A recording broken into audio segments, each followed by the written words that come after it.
இன்னைக்கு நாம பார்க்க போறது பலபொருள் தரக்கூடிய ஒரு சொல் குறித்து பார்க்க போறோம். அதாவது மா எனும் சொல்லானது தரக்கூடிய பல பொருள்கள் என்னென்ன அப்படிங்கிறத பார்க்க போறோம். அதை உங்களுக்கு இன்னைக்கு நான் கதை வடிவுல சொல்ல போறேன். எப்படி சொல்லலாம்?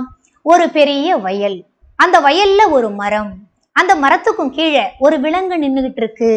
அந்த விலங்கு மேல துகள் அளவு ஒரு வண்டு உட்கார்ந்துருக்கு. அந்த விலங்கை பார்த்து அழகிலும் அறிவிலும் மேன்மை கொண்ட திருமகள், அழகிலும் அறிவிலும் மேன்மை கொண்ட ஒரு திருமகள் அந்த விலங்கை பார்த்து வான்னு அழைக்கிறா. இதுதான் கதை. இதுக்குள்ள அந்த பொருள்கள் என்னென்னலாம் இருக்கு அப்படின்னு பார்க்கலாமா?